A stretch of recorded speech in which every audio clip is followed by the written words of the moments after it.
Hello everyone, welcome back to my channel. I can't live without you का next episode लेकर आई हूँ। Please channel को subscribe करना, लाइक करना एंड कमेंट करके बताना ये एफएफ कैसा लग रहा है आप सबको।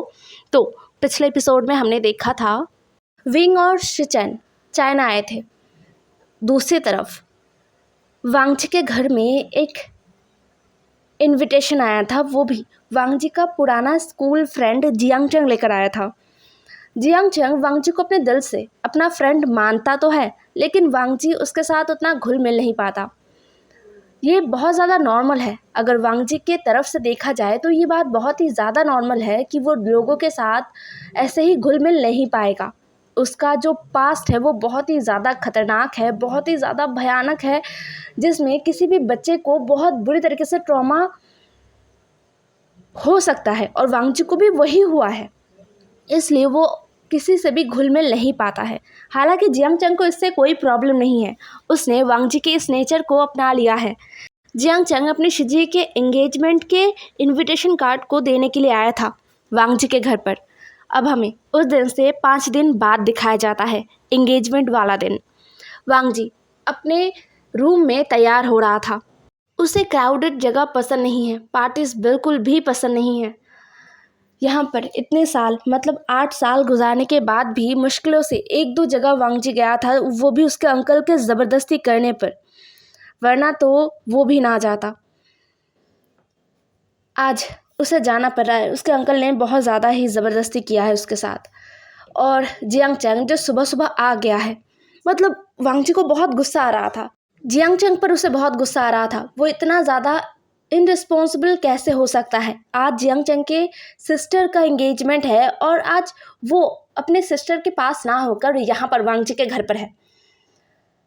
खैर, इसीलिए वांगजी जल्दी रेडी होना चाहता है। वो नहीं चाहता कि उसकी वजह से आज जियांगचंग के सिस्टर का और साथ में जियांगचंग का भी एक बहुत बड़ा दिन है, तो वो बस उन दोनों को लेट करवा के, खासकर जियांगचंग को लेट करवा के इस दिन को स्पॉइल नहीं करना चाहता।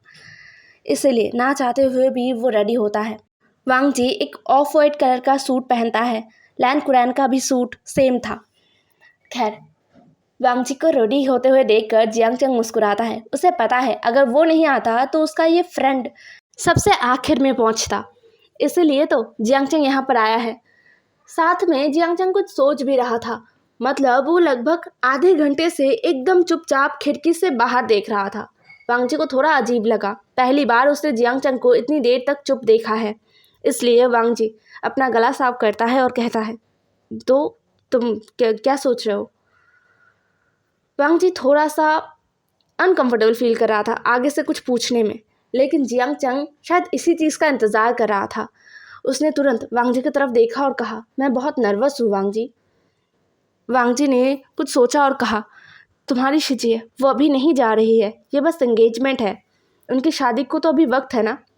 जियांगचंग ने अपना सर हाँ में हिलाया और बोला, हाँ उनकी शादी का अभी बहुत वक्त है, लगभग 1 साल बाकी है, बट फिर भी मुझे नर्वसनेस फील हो रहा है और मैं शिजी के लिए नर्वस नहीं हूँ। यह सुनकर वांगजी ने अपने आंखों को सिकोड़ लिया और कुछ पूछा नहीं। जियांगचंग ने वांगजी को देखा और उसे लग गया कि ये दोबारा कुछ पूछने नहीं वाला, इसलिए जियांगचंग ने खुद से कहा, तुम्हें पता है वो आज कोई आने वाला है। जियांगचंग की बात को सुनकर वांगजी ने अपने आंखों को सिकोड़ लिया और बस जियांगचंग को कुछ देर देखा और फिर कहा, कौन। जियांगचंग एक गल्प करता है और कहता है, वो मेरे डैड के। इससे आगे जियांगचंग और कुछ कह नहीं पाया। लैन कुरैन आ गए थे। लैन कुरैन ने कहा, ओके तुम्हारा हो गया वांगजी, चलो हमें जाना होगा। वांगजी ने अपने अंकल को देखा और कहा, हाँ अंकल हो गया है। जियांगचंग जो पूरा टॉपिक को चेंज करता है और कहता है, हाँ चलो वांगजी। ये कहते हुए वो वांगजी का हाथ पकड़ता है और उसे लेकर बाहर आता है। वो लोग सीधा वेन्यू की तरफ चले जाते हैं। गुसू एक पहाड़ों से ढका हुआ शहर है। यहाँ पर पहाड़ ज़्यादा है और यहाँ पर ज़्यादातर साल के महीने में ठंड ही रहता है, मतलब बहुत ही कम वक्त ऐसा होता है जहाँ पर गर्मी होता है, वो भी उतना ज़्यादा नहीं। आज भी वैसा ही मौसम है, थोड़ा सा गर्म है और ये मौसम एकदम सही है। पूरा एंगेजमेंट पार्टी आउटडोर रखा गया था। एक बहुत बड़ा सा खुला गार्डन था, मतलब गार्डन भी क्या, पहाड़ों के ऊपर जो गार्डन होता है ना, वैसा गार्डन। नीचे बहुत सुंदर सा व्यू दिख रहा था पूरे गुसू शहर का। और अभी सुबह का वक्त था। ये एंगेजमेंट पार्टी बहुत बड़ा होने वाला है। पूरे गुसू शहर में जितने भी बड़े बड़े लोग हैं ना, पॉलिटिशियंस, बड़े बिजनेसमैन, सब आए हुए थे। सबको इनवाइट किया गया था और पार्टी लगभग दिन के 11 बजे से शुरू होने वाला था और रात तक चलने वाली थी। वांग जी, जियांगचैंग और लैन कुरैन सुबह के 10 बजे के अंदर वेन्यू पर पहुंच गए थे। जियांग फैमिया ने लैन कुरैन को ग्रीट किया। लैन कुरैन एक बहुत ही अच्छे डॉक्टर है, इसलिए पूरे गुसू के लोग उन्हें पहचानते हैं। वो बहुत कम खर्चों में बहुत अच्छी तरीके से ट्रीटमेंट करते हैं। बस इसीलिए पूरे गुसू में लैन कुरैन का एक अलग ही नाम है। सभी लैन कुरैन को पहचानते हैं। जियांग फैमिया ने लैन कुरैन से हैंडशेक करते हुए कहा, अरे मिस्टर कुरैन, आपसे तो बहुत दिन बाद मिलना हुआ। लैन कुरैन ने भी मुस्कुराते हुए कहा, हाँ मिस्टर फैंगमिया, बहुत दिन बाद आपसे मिलना हुआ है। उसके बाद वो लोग कुछ और बातें करते हैं, जिस मौके पर जियांगचैंग ने वांग जी का हाथ पकड़ा और उसे लेकर वो चला गया। यहाँ पर उनका और कोई काम नहीं है। यहाँ पर लैन कुरैन के बहुत सारे जान पहचान के लोग हैं, तो उन्हें कंपनी देने वाले बहुत लोग हैं। वांग जी को भी पता है ये बात, इसलिए वो जियांगचैंग के साथ चला गया। ये जगह पूरा बुक किया हुआ है। यहाँ पर एक बहुत अच्छा सा मेंशन है, उसके अंदर ही सारे जो ओमेगास है ना, वो अभी है। मतलब ज़्यादातर ओमेगास जो अभी तक यहाँ पर है वो सब फैमिली मेम्बर्स है, जियांग फैमिली के रिश्तेदार, फ्रेंड्स, और ख़ासकर जियांगचैंग के शिजिए के फ्रेंड्स। वांग जी को लेकर जियांगचैंग सीधा अपने शिजिए के कमरे में चला गया, जहाँ पर उसकी शिजिए रेडी थी। मतलब 11 बजे उसके फियांसे और उसके जो फ्यूचर फैमिली होने वाले हैं वो सब आ जाएंगे, इसलिए अभी वो पूरी तरीके से तैयार हो चुकी है और तैयार होके बस इंतज़ार कर रही है। उनके आसपास बहुत सारे ओमेगास हैं जो उनसे मजाक कर रहे थे। जियांगचैंग जैसे ही अंदर आया ना, सबका नज़र जियांगचैंग पर पड़ा। जियांगचैंग की शिजिए ने अपना हाथ आगे बढ़ाया और कहा, अच्छिंग, तुम आ चुके हो। जियांगचैंग ने मुस्कुरा कर कहा, हाँ शिजिए, देखिए मैं किसे लेकर आया हूँ। तो जियांगचैंग की शिजिए वांग जी को देखते हैं। वांग जी थोड़ा सा जेंटली मुस्कुराता है और कहता है, हेलो यानली शिजिए, आप कैसी हो। यानली कहती है, मैं बहुत ही ज़्यादा अच्छी हूँ और बहुत ज़्यादा खुश हूँ तुम्हें यहाँ पर देखकर, चलो मेरे पास आओ।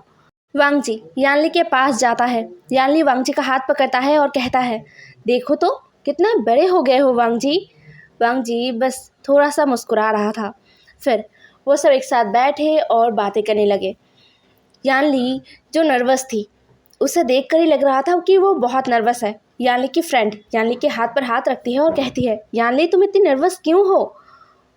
जिशुआन और तुम लवर्स थे, तुम भूल गए क्या। तुम ऐसे बिहेव करे हो जैसे कि तुम्हें जिशुआन को पहली बार देखोगे। इतना नर्वस मत हो। यह सुनकर यानली मुस्कुराती है और कहती है, मैं जिशुआन की वजह से नर्वस नहीं हूँ। यह सुनकर उसकी फ्रेंड कहती है, तो तुम किसकी वजह से नर्वस हो, क्या अपने फ्यूचर फैमिली को लेकर। मुझे लगता है पूरा जिन फैमिली तुम्हें पसंद करते हैं यानली। यानली मुस्कुराती है और कहती है, हाँ, पूरा जिन फैमिली, जिशुआन, सब मुझसे प्यार करते हैं और मुझे पसंद करते हैं और मैं उनकी वजह से नर्वस नहीं हूँ।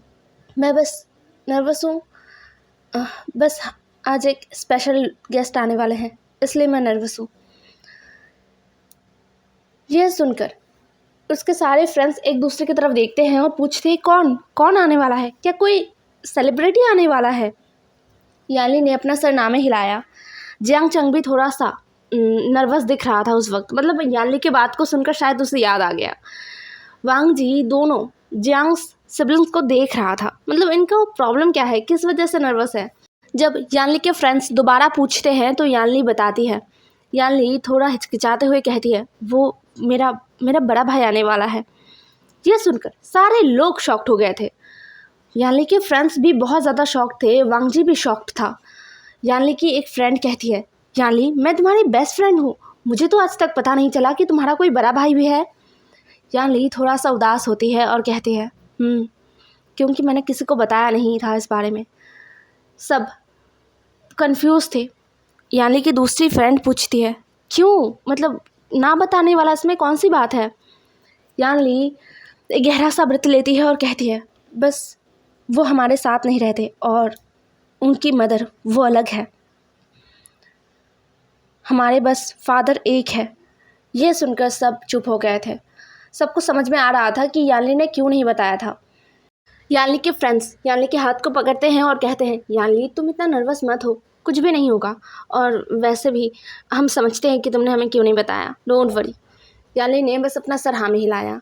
वांगजी को भी ये बात पहली बार पता चला, इसलिए वो जियांगचंग को देख रहा था। फिर सभी धीरे धीरे यानली के कमरे से निकल गए थे। सब पार्टी में जा रहे थे। यानली जब ग्रूम आएगा तभी यानली बाहर आएगी। यानली के साथ उसके 2 फ्रेंड्स रहे। जियांगचंग भी वांगजी को लेकर निकल आया था। उन्हें कुछ खाना है। जियांगचंग को भूख लगा है। वो कुछ स्नैक्स लेते हैं और एक खाली जगह पर बैठकर खाते हैं। स्नैक्स खाते हुए जियांगचंग पूरे गुसू शहर को देख रहा था। यहाँ से व्यू बहुत अच्छा है। वांगजी जिसे पता नहीं क्यों बहुत ज़्यादा क्यूरियस महसूस हो रहा था, उसने अपने आप को बहुत दबाने की कोशिश किया लेकिन हो नहीं पाया, इसलिए उसने पूछ ही लिया। उसने पूछा, जियांगचंग वो तुम्हारा भाई, क्या तुम उससे पहले मिले हो? जियांगचंग ने अपना सर ना में हिलाया और बोला, नहीं मिला। मुझे जितना पता है शिजिए के बर्थ से भी पहले वो चले गए थे। उनकी मदर उन्हें लेकर चले गए थे। वांगजी ने जियांगचंग की बात को सुना और कहा, ओह, तो फिर तुमने उन्हें आज तक नहीं देखा? जियांगचंग ने सीधा अपना सर ना में हिलाया और बोला, नहीं देखा। फिर वांगजी ने पूछा, तो वो तुम्हारे बड़े भाई आज यहाँ पर किस लिए आ रहे हैं? जियांगचंग ने स्नैक्स खाते हुए बोला, डैड ने उन्हें बुलाया है। ये सुनकर वांगजी ने बस अपना सर हाँ में हिलाया। उसने और कुछ पूछा नहीं। जियांगचंग कुछ तो चुप रह के फिर बोलता है, तुम्हें पता है वांगजी, डैड उन्हें बहुत दिनों से बुला रहे हैं। बहुत दिन तो बहुत ही कम होगा बोलना, बहुत सालों से, लेकिन वो कभी नहीं आते। इस बार डैड ने शायद कुछ ऐसा किया है जिसकी वजह से उन्हें ज़बरदस्ती आना पड़ रहा है। मुझे तो कुछ ऐसा ही लगता है, पता नहीं वो कैसे होंगे। इतनी ही देर में ज़ोर ज़ोर से आवाज़ें आने लगे। मतलब जो ग्रूम के साइड के लोग हैं ना, वो आ चुके हैं, ग्रूम भी आ चुका है। आज जिन फैमिली और जियांग फैमिली एक दोस्ती के रिश्ते से फैमिली बनने वाले थे। उन शोरगुल को सुनकर वांगजी और जियांगचंग भी वहाँ पर आ गया था। जिन फैमिली का स्वागत हो रहा था, वांगजी और जियांगचंग दूर से देख रहे थे। जियांगचंग ने मुंह बनाते हुए बोला, जो भी कहो वांगजी, मुझे ये पिकॉक बिल्कुल भी पसंद नहीं है। पता नहीं कैसे शिजिए ने इस पिकॉक को पसंद कर लिया। जब वो लोग डेट करते थे तब मुझे लगा था कि बस ये एक डेट है, कुछ दिनों में या फिर कुछ महीनों में वो दोनों अलग हो जाएंगे, लेकिन मुझे क्या पता था कि ये लोग शादी भी। वांगजी ने बस अपना सर ना में हिला दिया था। वो सब एक ही स्कूल से पढ़े थे। हाँ, यानली उनकी सीनियर थी और जिन जुशान वो यानली के क्लासमेट था। तो जब वो लोग रिलेशन में आए तब जियांगचंग का रिएक्शन देखने लायक था। वो हर दिन नए नए पैतरे खोजता रहता था कि कैसे इन दोनों को अलग किया जाए, लेकिन कुछ हुआ नहीं। खैर, यहाँ पर एंगेजमेंट शुरू हो चुका था। दूसरी तरफ गुसू एयरपोर्ट पे एक इंसान अपने आँखों में सनग्लास डाल के खड़ा था। उसके सामने एक चॉपर था। वो इंसान और कोई नहीं, लैन शिचैन था। लैन शिचैन उस चॉपर को घूर रहे थे और विंग जो हंस रहा था उस चॉपर को देखकर। लैन शिचैन ने विंग की तरफ देखा और बोला, क्या ये अच्छा आइडिया है? विंग ने हंसते हुए कहा, ऑब्वियसली अच्छा आइडिया है। देखो शिचैन, जिनके पास पैसे होते हैं उन्हें शो ऑफ करना चाहिए, वरना पैसे होने का क्या मतलब? विंग की इस बात को सुनकर लैन शिचैन को बड़ा ही अजीब लगा, सच में। हाँ, विंग बहुत ज़्यादा शौकीन है, बट ना वो पैसों को ऐसे फालतू में वेस्ट नहीं करता। अगर वो किसी पर 1 रुपया खर्च कर रहा है तो वहाँ से वो 10 रुपये लेकर आएगा, ऐसा उसका पूरा माइंडसेट है। इसीलिए लैन शिचैन को लगता है कि जितना भी पैसा विंग अपने ऊपर या फिर अपने शौक पर खर्च करता है, उससे 10 गुना ज़्यादा वो लेकर आता है उन चीज़ों से। तो ये किसी भी तरीके से उसे नहीं लगता कि वो पैसों को वेस्ट कर रहा है विंग। लेकिन अभी विंग के बात को सुनकर उसे बड़ा ही अजीब लगा। नहीं, विंग ऐसा कुछ भी नहीं सोचता, वो बस बोलने के लिए बोल रहा है ऐसा कुछ। वो दिखावा पसंद नहीं करता, लेकिन शायद आज उसे दिखाना है। ये सोचकर लैन शिचैन ने मुस्कुराया और अपने मन में कहा, तुम दिखा सकते हो, और मुझे भी आज उस इंसान को देखना है जिसने तुम्हें इतना दुख पहुंचाया है। मेरा बस चलता तो मैं उसे जिंदा गाड़ देता। दूसरे ही पल लैन शिचैन को बड़ा ही अजीब लगा। उनका खून खौलता है अपने अतीत के बारे में सोचकर। उनको ऐसा महसूस होता है कि उन लोगों को, जिन लोगों ने उसके परिवार को बर्बाद किया है, उन लोगों को वो बस जिंदा गाड़ दे। लेकिन वो लोग बहुत बहुत ज़्यादा ही पावरफुल है। अभी तक लैन शिचैन उनके जैसा पावरफुल हो नहीं पाया है, इसलिए लैन शिचैन सामने से उनसे हमला नहीं कर सकता। लेकिन बहुत बार ऐसा हुआ है जब लैन शिचैन ने विंग की मदद से उन लोगों को बहुत बुरे सिचुएशंस में फेंका है। उन लोगों को ये महसूस कराया है कि धीरे धीरे उनका मौत उनके पास आ रहा है। इन सारी चीज़ों में जो फीलिंग लैन शिचैन को फील होता है ना, ये एकदम अलग है जो अभी लैन शिचैन फील कर रहे थे विंग के लिए। उस इंसान के लिए जो विंग को दर्द दे रहा था, उस इंसान के लिए जो लैन शिचैन के दिल में नफरत आया ना, वो एकदम अलग था। लैन शिचैन ने कुछ देर सोचा और फिर लैन शिचैन के दिल ने ही जवाब दिया कि विंग के साथ उनका रिश्ता बहुत ज़्यादा गहरा हो चुका है। वो विंग को उस खाली जगह पर बिठा चुके हैं जहाँ पर एक समय पे उसके पूरे परिवार रहता था। शायद इसीलिए उन्हें इतना ज़्यादा गुस्सा आता है जब कोई विंग को तकलीफ़ देने के बारे में सोचता है। विंग ने लैन शिचैन के हाथ पर एक चांटा मारा और बोला, शिचैन क्या हुआ, कहाँ खो गए तुम, चलो, मैं बहुत एक्साइटेड हूँ। शिचैन ने मुस्कुराते हुए कहा, चलो। फिर वो लोग चॉपर में बैठ गए। चॉपर हवा में उड़ गया था। विंग ने देखा घड़ी में लगभग 1:45 बज रहे थे। 1 बजे तक तो वो लोग लोकेशन में पहुंच ही जाएंगे। ये सोचकर विंग ने अपना फ़ोन निकाला और सीधा गेम में घुस गया। वो गेम खेलते हुए ही उसे कुछ याद आया। उसने कहा, हाँ, हमारा दूसरा टारगेट भी यहीं पर है, गुरसू में। तो मैं जाने से पहले उससे मिलना चाहूँगा। लेकिन हाँ, तुम्हें अपना आपा नहीं खोना है शिचैन। मैं उसे मारना नहीं चाहता। मुझे लगता है वो कोई अलग इंसान है। शिचैन जो अपने टैब पे कुछ कर रहा था, उसने विंग की तरफ देखा और बोला, अलग इंसान से तुम्हारा क्या मतलब है? विंग ने गेम से नज़र हटाया, शिचैन को देखा और बोला, पता नहीं, बस मुझे लगा कि वो हमारे दुनिया से नहीं है, तो उसे हम मारेंगे नहीं जब तक उसका इंटेंशन हमें पता नहीं चलता, और अगर कुछ बुरा नहीं होता तो उसे छोड़ देंगे, ठीक है? शिचैन ने कहा, मुझे नहीं लगता उसे छोड़ना इतना अच्छा काम होगा। हमारे साइड में घुसना, ये कोई बच्चा तो नहीं है जो खेलते खेलते आ गया होगा।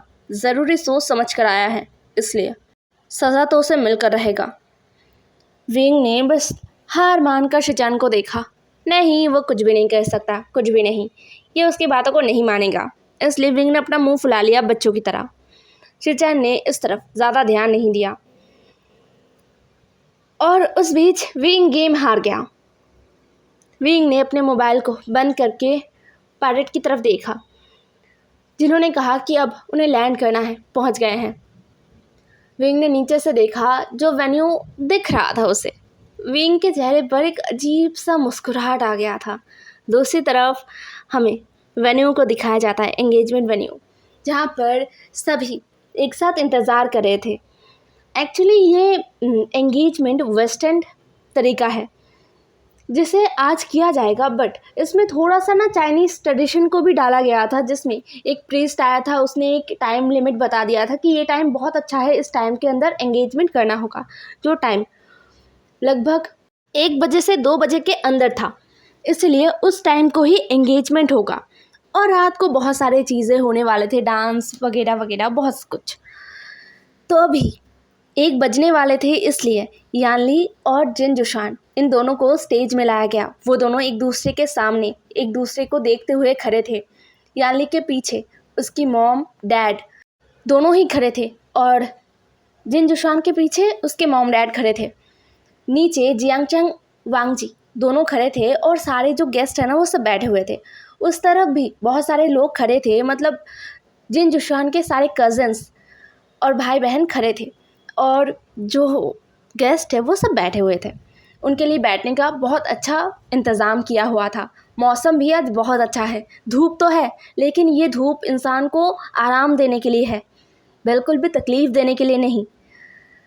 इसलिए सब बढ़िया इंतज़ार कर रहे थे एंगेजमेंट देखने के लिए। जियांग फैमिया ने किसी को कहा रिंग लाने के लिए।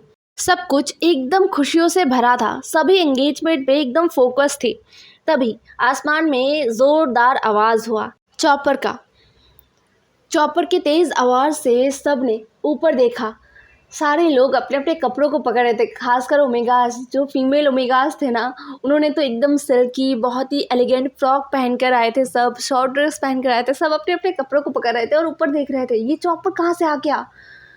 जियांग फैमिया ने क्या कुछ और प्लान किया है, सब ऐसे फुसफुसा रहे थे।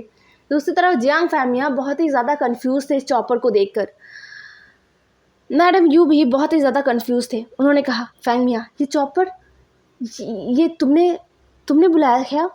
जियांग फैमिया ने कहा यू तुम्हारा दिमाग सही है, मैं चॉपर क्यों बुलाऊंगा, और तुम्हें पता है इसमें कितना खर्चा आता है?